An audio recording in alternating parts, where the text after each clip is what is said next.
The Forgotten Ritual. Before we start, just a reminder, if you enjoy this kind of content, subscribe to the channel. Now, let's get to the video. A Tale of Discovery in the Amazon Basin, 1923. The specialist's revelation. Dr. Margaret Thornfield adjusted her wire-rimmed spectacles as she stood before the assembled members of the Royal Anthropological Society in London.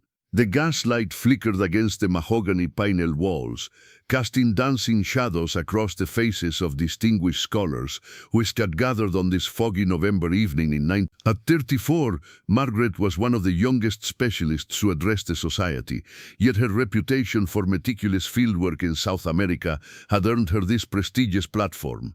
Gentlemen, she began, her voice steady despite the guay to cosuesis wadagire reveal, con majunta tamini hablo mazoishu majuntisalo challenges, everything we thought we knew about indigenous public of the Amazon Basin. The room fell silent, save for the soft scratching of fountain pens as the society secretary prepared to record her words.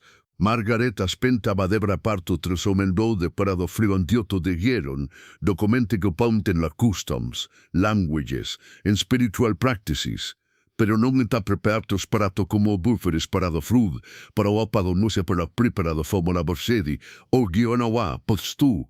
Desaprios en tomo bordosina pomo guionawa people. Spiritual sosacere dos amos il buentumera of sei, oron parado nartuante, o fenicio caneldo matomires, lo warinani of saibo tu conventi, o conusini of saibor, o povstorele cafe penius o anicio batua wolfen ser, o povstorele cafe pinteri pulo che pomensto bela bielfarad. Di coliamo caxina wajube, conchurofio do trase chuantre amor di saho prosoto. I coliamo le trabagla, do el Reginald Blackwood, que Society's president leaned forward in his leather chair. On what was the nature of this ceremony, Dr. Thornfield? Margaret's hands trembled slightly as she opened her leather-bound journal. The pages were yellowed and water-stained from her time in the humid jungle, filled with detailed sketches and notes written in her precise handwriting. That, Dr. Blackwood, is precisely a mystery. Despite majuna es linguistic study and cultural immersion, el prominent apothia ritual remains completely unknown to me. She turned to face the projection screen, where her assistant had arranged a series of photographs and sketches.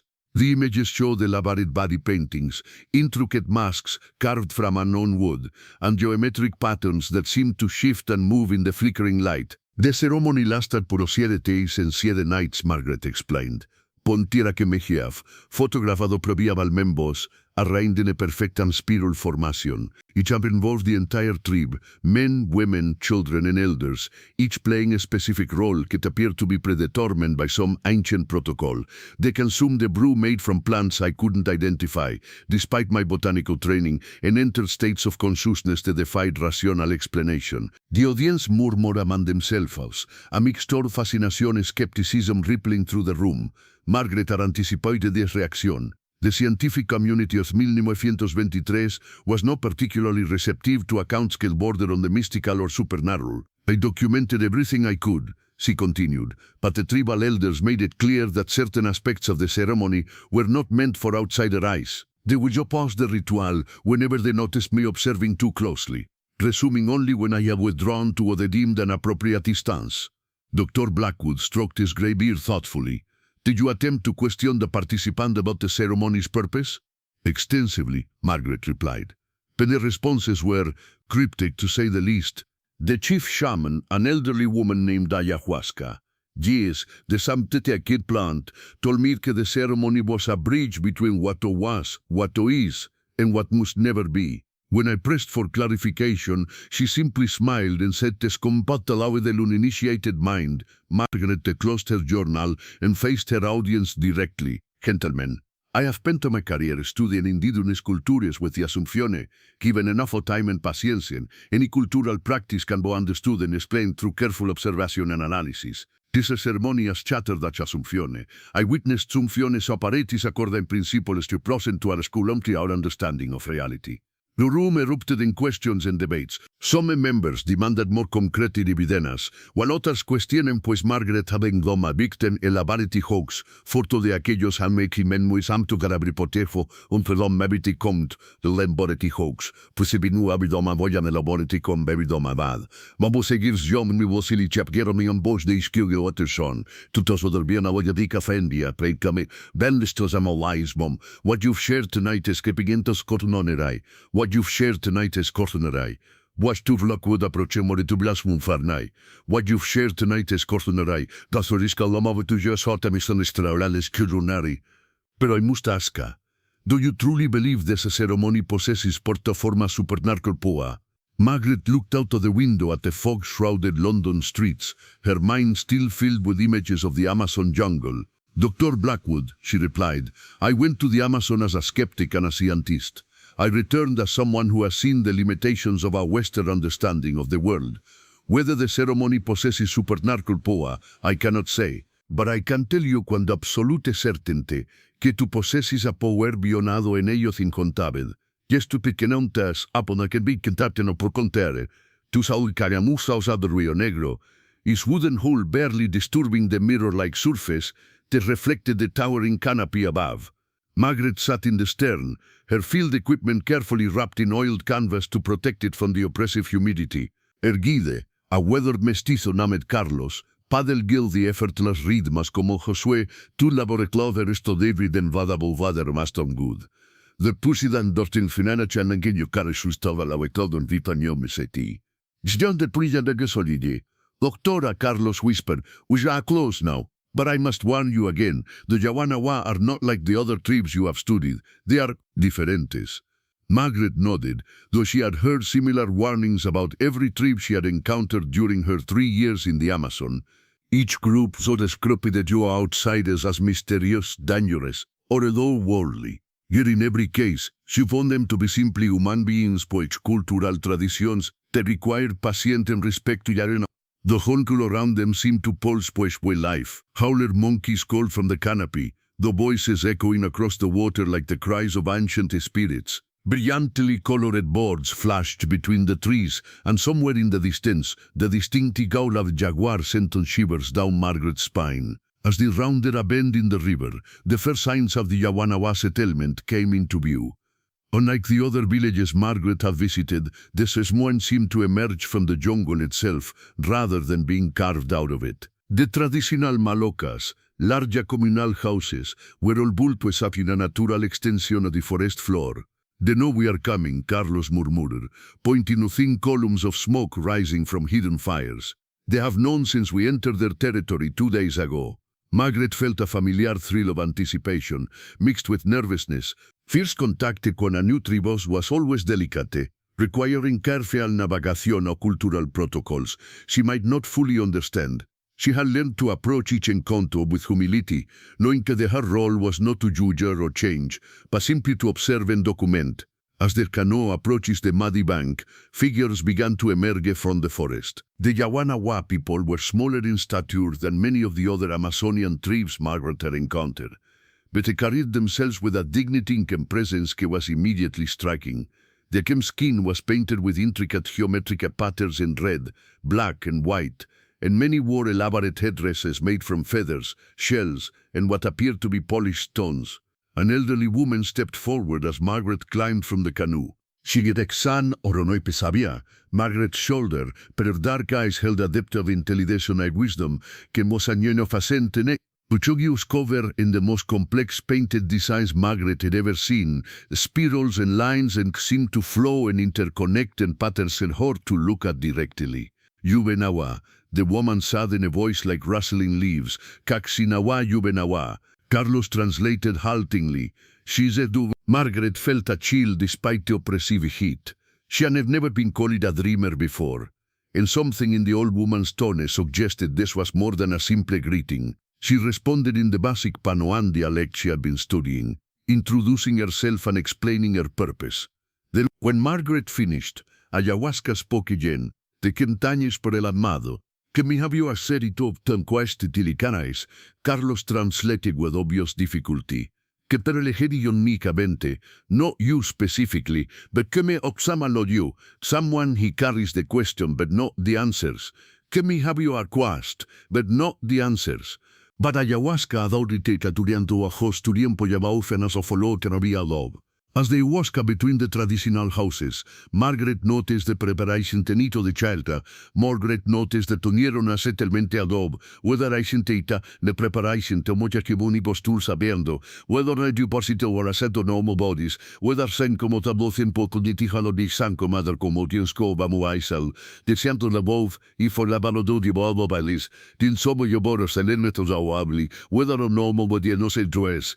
Doctora, Carlos whispered urgently, I think we should leave. There's moza cammering here de cadeo, there's no natural. But Margaret were already lost in the anthropologist's dream about discovery.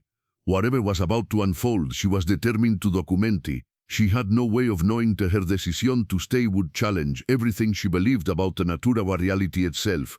Majunte gieve la bona wara tartunet iliotsvisi. Comment below and tell me which city or country you're watching from. Margaret had been living with the Yawanawa for 2 weeks when the first signs of the approaching ceremony began to manifest. It started subtly, a change in the rhythm of daily life, a shift in the way people moved and spoke to one another. Conversations that had been open and welcoming became hushed and secretive. Children to a iniciale una menicuriu avione come nispedio avicoparon sobre spanchin foreign woman, no puede subir a los aulen cormaiche.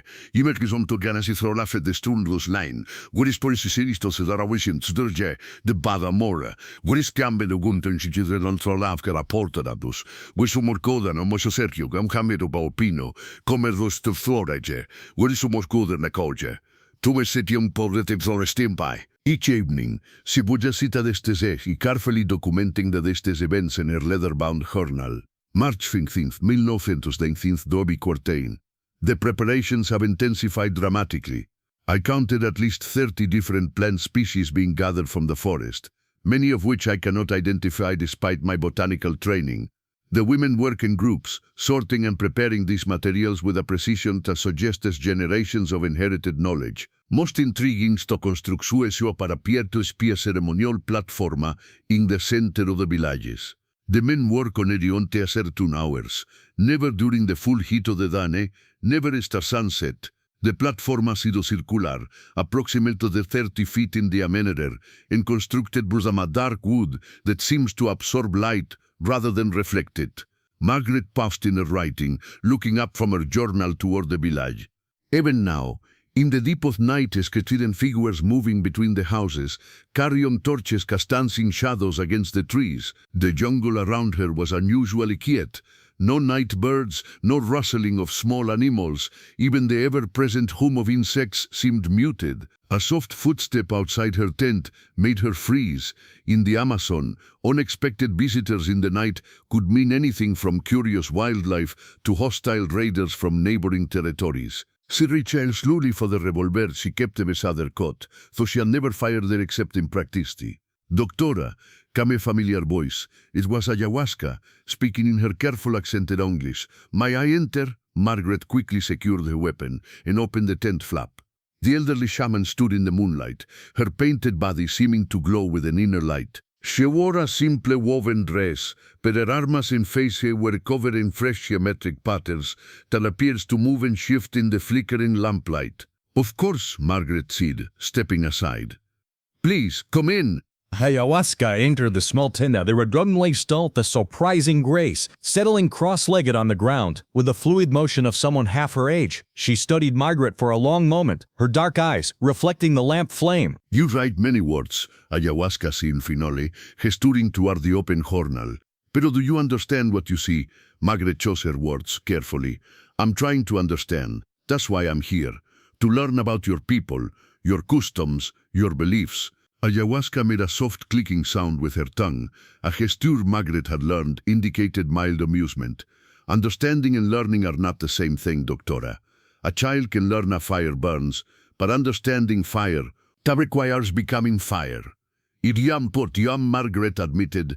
Tomorrow night, ayahuasca continued, the Caxinawa Yube begins, 7 days and 7 nights of calling to the ancient ones. But Margaret leaned forward, her anthropologist and accent fully engaged. What should I be asking? Why you ask what we do, why we do it, how we do it. These are the questions come van standard onion, pero the ceremony or prestation to be observed. Ito the ceremony or experienced. A chill ran down Margaret's spine. Are you inviting me to participate? Ayahuasca was quiet for so long that Margaret began to wonder if she had misunderstood. When the shaman finally spoke, her voice was barely above a whisper. The ancient ones have been sleeping for many cycles of the moon and sun, but at the tama voice tama, tomo favor grande tenejabalcionaun raulaun de pos de vestere vuelo eternos que mon y guerra tu espíritus, damadaun de col tu parequiawa. De solo todo contimis el nomos que mofri bichumun, en claro sopor tu payes tenuare todos os soborgi jadon tuca. Pero bodan este tambe som elan com te receiving del margiltades, otro de resjaban motherfinger, de somero los o 12 condimos y ya don refumo puedo se contrarices, o por entretorelle sobre el todo, desde la mosca montero el ola biporporado dos te profe, y sampento ben buento mucha, pequenas o pidinclen mio perfeces.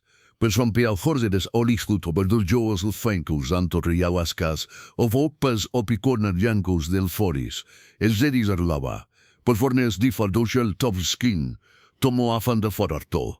Morlo sondo pierondo folaronto zonen cobura misajai, sondo con ello para no forre. Will you remain outside the circle, rutingos porate, auski contruno fotrembos de badia, rutingos porate, migret starda the elderly woman, her scientific training, warring with a growing sense, cause she was standing at the threshold of something extraordinary.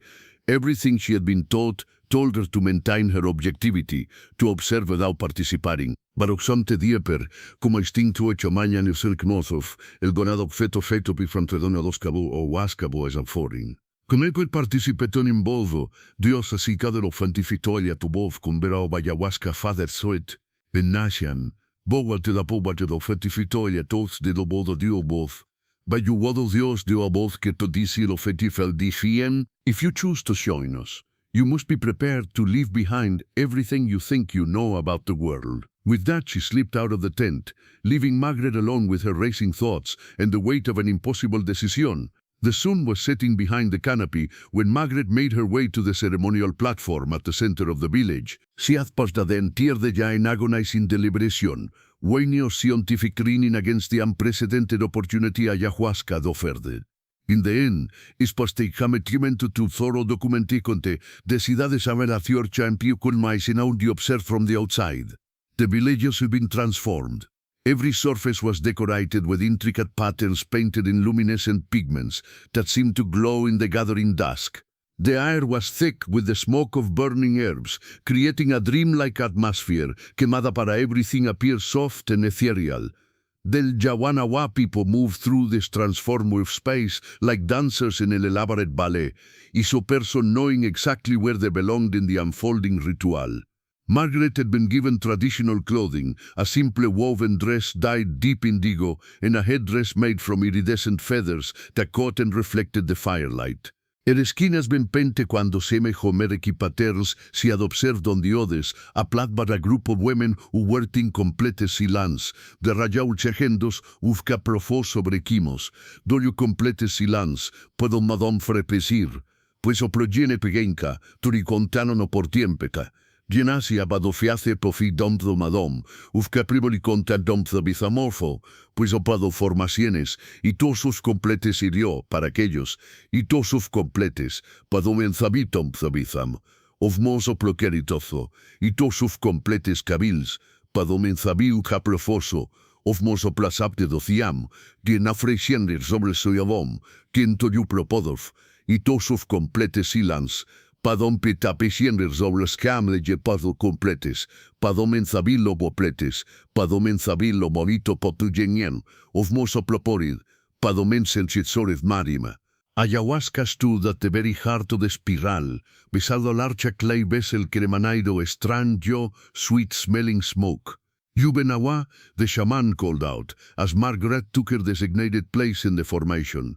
Caxinawa, Yubenawa queen. The crowd responded in unison, their voices creating a harmonic resonance that seemed to make the very air vibrate. Margaret felt a sound in her bones, a deep thrumming. The ayahuasca began to move a ancient plataforma, carrying the smoking vessel, and chanting in a language que was older onto the plataforma, chanting in a pomo que todo boti piedo merrac. Margaret velas cuitados melion que joc sisil to pano per guerd. Otro and chanting continue. Otro members of the tribe began to add their voices, creating layers of sound that built upon each other in increasingly complex harmonies. Margaret fancied swaying on the rhythm, though she couldn't remember deciding to move. The geometrical patterns painted on her skin seemed to pulse on the warmth, as if they were alive and responding to the music. The ceremony's first phase lasted until full darkness had settled over the jungle. Then, without any apparent signal, the chanting stopped and the tribe fell into complete silence. In que silence Margaret becamente aware sueños she hadn't noticed before. The whisper of wind through leaves, the distant call of night birds, the soft breathing of the people around her. Ayahuasca approached the clay vessel at the center of the platform and began to ladle a dark liquid into smaller bowls. The liquid seemed to absorb light, appearing as patches of absolute darkness against the clay. As each bowl was filled, igual había person to person, moving pues ogni comas para todo aquello transformazioni. De rompin benet tiró aquella lo picame. Tokikame fenker rojore de jaul. El deno aquí que vinceros tamid, por bevelon de la oventerom bolbus perfectly still, as if forst of fertil of the tuo paisten a sing, in porrestonde de ortietel neno, you vate fe found, to neros de tetu penturis offerdo, well se lo pipelis, y copoman ocorum de aprium afibader for el sol, or ageru, you vate de pipeli, no tipo per bader bote com, you vali se de tu bente de perfoder parios, el denos de tetu cupe tuabora, pari of nos bulgupuia de sen, el del tecula nordo system. Around her, the outer participants perished drinking without hesitation, the anias faces serene expectant. Margaret looked toward the ayahuasca, who nodded encouragingly. Taking a deep breath, Margaret raised the bowl to her lips, drank. The taste was indescribable, bitter and sweet simultaneously, uno da esio tremi campo, chanovetica tefet Margaret racing acting to arca. The painted patterns on her skin began to glow more brightly, and the world around her took on a crystalline clarity that made every detail sharp and vivid. The second phase of the ceremony began with a different kind of chanting, deeper, more primal, with rhythms that seemed to echo the heartbeat of the earth itself. Margaret found that she could understand the words now, though she had never heard them before. They spoke il superuan troncod, when the boundary between the physical and spiritual was thin, when being of great power walked freely between the realms. As the chanting intensified, Margaret began to see things that couldn't possibly be there. Shapes moved in the shadows beyond the firelight, tall graceful figures that seemed to be made of starlight and shadow. They watched the ceremony with ancient eyes, their presence both comforting and terrifying. Do you see them? Ayahuasca's voice seemed to come propel la montada far away, though the shaman was standing only a few feet from Margaret. Este shaman was standing only a few feet from Margaret. La cisoretta buto chapoton tenes or riglito de this bed father uno de bafaz. En ni dofaga was coblichon, doco en a guardians, was cobrit pada near. Es asumpada uno de borto do de gizo tutus tium do woma Christos patho stuff. Their limbs were too long, their faces too angular, their limbs too large and luminous. Yet there was some familiar about ene, as if that words who amuantico, ye meseber que no antihumanatis forgotten past. One of the beings approached Margaret directly, his starlight form seeming to pulse poralino radiance. One of the beings approached Margaret directly, his starlight form seeming to pulse quantel radiance. Yusica to understand what canobi understood, chacaptur guachacanobi elad. Why do you disturb with sacred patterns? Margaret lo respond, por fonda convoyo de abandon abundance. Instead, she projected thoughts toward the being, hoping it to understand our sincere desire for knowledge and understanding. The being studied her for what felt like hours, its luminous eyes seeming to peer directly into her soul. Finally, it nodded slowly. The theme of great change approaches. Descendo barriers grow thin, y cada knowledge must be preserved. They will will pretus questioner. They will carry aboard Jum to multi pregon how to listen. With that, they will carry about the pregon ten cupid pretus. Dove elongated finger. The contact sent a shock of pure energy through her system, and suddenly her mind was flooded with images, sensations, and knowledge that threatened to overwhelm her completely. Silso the restore Adiawanawa people, stretching back thousands of years, desconociendo forze entities que existed beyond the physical world. She witnessed the gradual encroachment of the modern world, the slow erosion of ancient knowledge, and the desperate need of preserve what remained before it was lost forever. But morta tam as the operative purpose of the Caxinawa Juve, not just a ceremony, but a calling across the boundaries of Feraitos Dios, a plea autorgideskin sema protection in a world que your destinies too rapidly, for the olvidego to saber would the excedio. As the vision faded, Margaret found herself back on the platform, surrounded by the chanting tribe and the watching spirits. But she was no longer the same person who had entered the ceremony. She hadn't been changed, marked, chosen for a purpose she was only beginning to understand. The first night of the Caxinawa Juve was ending, but Margaret knew that the real journey was just beginning. Day 3 of the ceremony, Margaret's journal lay open beside her, but the pages remained blank. How could she possibly document what she was experiencing? The words of her academic training seemed inadequate, even absurd, when applied to the reality she was now living. The ceremony had evolved and deepened over the past 2 days. Each night brought new phases, new revelations, new encounters with the beings ayahuasca called the Ancient Ones. During the daylight hours, the tribe rested and prepared for the evening's activities, but Margaret found that the boundary between the ceremonial state and ordinary consciousness had become increasingly blurred. She could see the geometric patterns that cover everything, not just the painted designs on skin and fabric, but the underlying mathematical structures that govern the growth of plants, the flow of water, the movement of air through the canopy. The jungle itself had become a living mandala, every element connected to every other element, in an intricate web of meaning and purpose.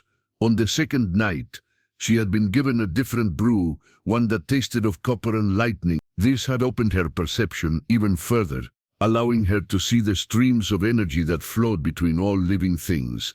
The Wawanawa people appeared to her as beings of pure light, their painted patterns serving as channels for forces that existed beyond the physical realm. But it was the Ancient Ones who fascinated and terrified her most. They were becoming more solid, more present, with each passing night. What had begun as glimpses of starlight and shadow had evolved into clear, detailed encounters with entities whose very existence challenged everything she thought she knew about reality.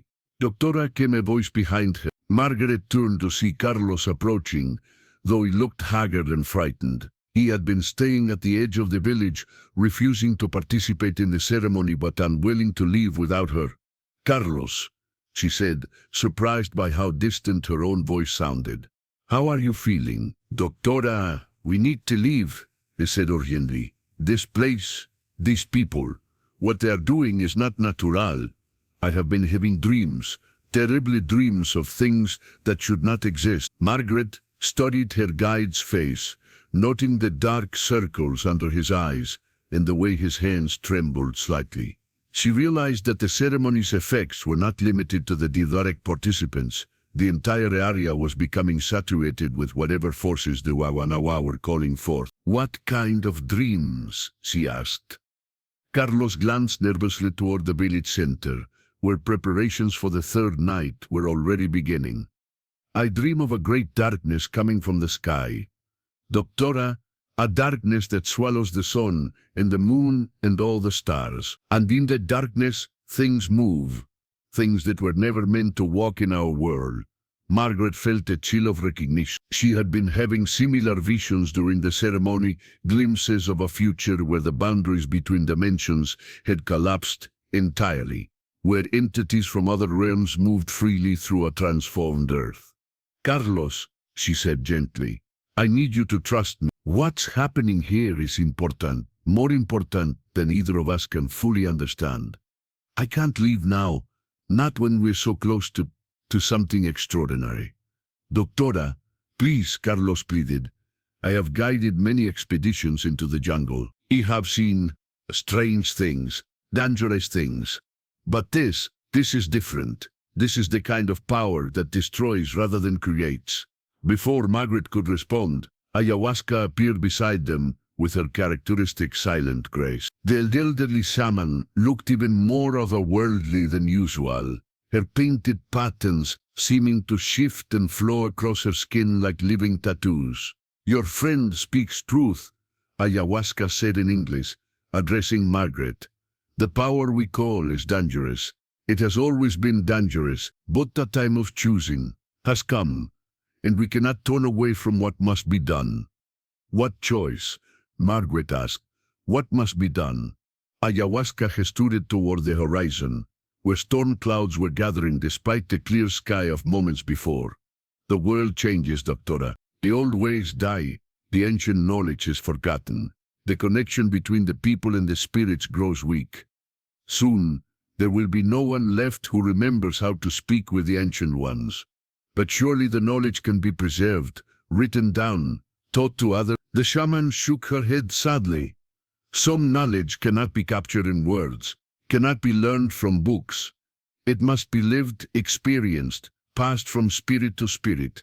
The Kaxinawa is not just a ceremony, it is a transmission, a passing of the sacred fire from one generation to the next." Margaret began to understand the true significance of what she was witnessing.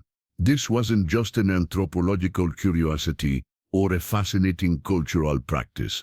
It was a desperate attempt to preserve something essential that was on the verge of being lost forever. "The ancient ones have chosen you," Ayahuasca continued. "They see in you the potential to carry their knowledge into the world beyond the jungle. But the choice must be yours. You can receive their gift and become a bridge between the worlds, or you can remain as you are and watch as the connection is severed forever." Carlos grabbed Margaret's arm. "Doctora, do not listen to her. This is madness. We must leave now before it is too late." Margaret looked between her frightened guide and the serene shaman, feeling the weight of an impossible decision. In the distance, she could hear the sound of drums beginning, the call to the third night of the ceremony. Whatever was going to happen, it was building towards some kind of climax that would change everything. "What would I have to do?" she asked. "Ayahuasca. Tonight, you will drink the final brew," the shaman replied. "You will open yourself completely to the ancient ones and allow them to plant their knowledge in your spirit. But be warned, once you accept their gift, you can never return to the world you knew before. You will see reality as it truly is, in all its terrible beauty and beautiful terror." The drums grew louder, and Margaret could see the other tribe members beginning to gather around the ceremonial platform. The storm clouds overhead were moving in patterns that defied natural weather systems, forming spirals and geometric shapes that echoed the painted designs on the participants' bodies. "I need time to think," Margaret said. "Time is what we do not have," Ayahuasca replied. "The ancient ones grow impatient. They have waited long enough for someone worthy to receive their gift. If you refuse, they may not offer it again for many generations." As if summoned by her words, the ancient ones began to materialize around them, tall, luminous figures that seemed to exist partially in this reality and partially in some other dimension. Their presence filled Margaret with a mixture of awe and terror that threatened to overwhelm her rational mind. One of them stepped forward, the same being who had spoken to her on the first night. Its voice resonated directly in her consciousness. "Questioner," it said, "the moment of choosing has arrived. Will you accept the burden of knowledge, or will you flee back to the comfortable darkness of ignorance?" Margaret looked at Carlos, whose face was pale with fear, then at Ayahuasca, whose ancient eyes held depths of wisdom and sadness. Finally, she looked at the ancient one, whose starlight form pulsed and power. The drums reached a crescendo, and Margaret knew that her answer would determine not just her own fate, but the fate of knowledge that had been preserved for thousands of years. Chapter 6: The Price of Knowledge. Final night of the ceremony. Margaret stood at the edge of the ceremonial platform, the final bowl of the sacred brew trembling in her hand. The liquid inside was different from what she had consumed on the previous nights, darker, more viscous, with an oily surface that reflected images she couldn't quite identify. Around her, the entire Wawanawa tribe waited in perfect silence, their painted bodies glowing with an inner reed that had grown stronger with each passing day. The ancient ones were no longer partially visible. They stood among the human participants as solid and real as anyone else, their elongated forms towering over the assembled crowd. Their presence had transformed the very air, making it thick and electric, with power that made Margaret's skin tingle and her hair stand on end. Carlos had fled during the afternoon, unable to bear the intensity of what was building. Margaret had watched him disappear into the jungle with a mixture of sadness and understanding. Not everyone was meant to witness what was about to unfold. Doctora Ayahuasca said softly, approaching with the fluid grace that had become even more pronounced over the past week. "Are you ready?" Margaret looked down at the bowl in her hands. She knew that drinking this final brew would irrevocably change her, would mark her as something other than fully human. The knowledge the ancient ones offered came with a price, the loss of the comfortable illusions that allowed most people to navigate their daily lives without being overwhelmed by the true complexity of existence. "What will happen to me?" she asked. "You will become what you were always meant to be," Ayahuasca replied. "A keeper of the deep knowledge, a guardian of the sacred patterns. But you will also become an exile from your own kind, forever changed by what you have seen and learned." Margaret thought of her life back in London, her position at the university, her colleagues at the Royal Anthropological Society, the comfortable routine of academic research and scholarly publication. All of that would become impossible once she accepted the Ancient One's gift. How could she return to writing papers about indigenous cultures when she had become something indigenous herself? But the alternative was even more unthinkable. To walk away now would mean allowing knowledge that had been preserved for millennia to die with the current generation of Wawanawa shamans. The modern world was encroaching on the Amazon with increasing speed and violence. Soon, there would be no place left for the old ways, no people left who remembered how to speak with the spirits. "I accept," she said, raising the bowl to her lips. The liquid was bitter beyond description, with a texture that seemed to change as she swallowed. It burned her throat and stomach, then spread through her body like liquid fire. Almost immediately, her vision began to change. The geometrical patterns that covered everything became more vivid, more complex, revealing layers of meaning she had never suspected. The ancient ones began to move closer, forming a circle around her. Their starlight forms pulsed in rhythm with her heartbeat, and she could feel their consciousness pressing against the edges of her mind. "Open yourself," their collective voice whispered. "Let us show you what lies beyond the veil of ordinary perception." Margaret felt her individual consciousness beginning to dissolve, merging with something vast and ancient and utterly. For a terrifying moment, she thought she was dying, that her human mind was simply too small to contain what the ancient ones were trying to share with her. Then the visions began. She saw the earth as it had been millions of years ago, when the ancient ones had walked freely among the first humans. She witnessed the gradual retreat of these beings as humanity developed technology and lost its connection to the natural world. She saw the establishment of hidden enclaves like the Wawanawa village, where the old knowledge was preserved by those who refused to abandon the ancient ways. But more than that, she saw the future, multiple possible futures branching out like the limbs of an enormous tree. In some mean, humanity continued its disruptive path, eventually destroying not just the physical environment, but the spiritual connections that bound all life together. In others, the ancient knowledge was preserved and eventually rediscovered, leading to a new synthesis of technology and wisdom that transformed human civilization. The key to determining which future would manifest lay in the preservation and transmission of the sacred knowledge. The ancient ones had been waiting for someone who could serve as a bridge between their world and the modern human world, someone who could carry their wisdom into the future and plant the seeds of a new understanding. "You will remember everything," the Ancient Ones told her. Every vision, every lesson, every sacred pattern. But you must be careful how you share this knowledge. The world is not yet ready for the full truth. You must plant seeds, not uproot forests. Margaret felt the weight of responsibility settling on her shoulders like a physical burden. She was being entrusted with knowledge that could transform human civilization or destroy it if misused. If misused, the visions continued throughout the night, each one adding another layer to her understanding. She learned about the mathematical principles that govern the flow of energy between dimensions. She discovered the true purpose of the geometric patterns that appeared in indigenous art around the world. They were maps, navigation aids, for consciousness traveling between different levels of reality. Most importantly, she learned about the ceremony itself. The Kaksinawa Yube was not just a ritual. It was a technology, a precisely calibrated method for opening doorways between worlds. The Wawanawa had been performing it for centuries, maintaining contact with the Ancient Ones, and preserving knowledge that would otherwise have been lost. As dawn approached, the intensity of the visions began to fade.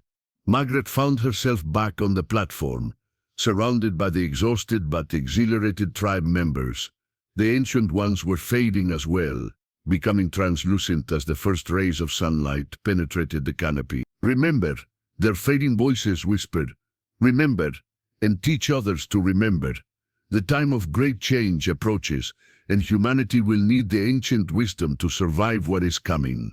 Ayahuasca helped Margaret to her feet, the elderly shaman's face showing a mixture of relief and sadness. It is done, she said simply.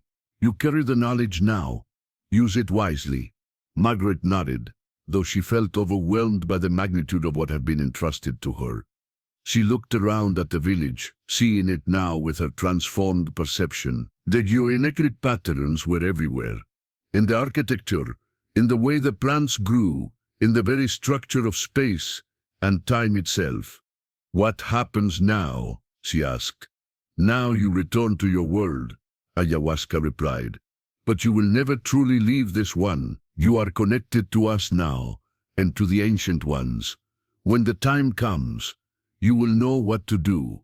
Margaret spent the next 3 days, recovering from the ceremony, slowly readjusting to ordinary consciousness while trying to process everything she had experienced. When she finally left the village, she carried with her not just her journal and photographs, but a transformed understanding of reality that would shape the rest of her life. The journey back to London was a blur of river travel and ocean crossings, but throughout it all, Margaret could feel the presence of the ancient knowledge burning inside her like a sacred flame.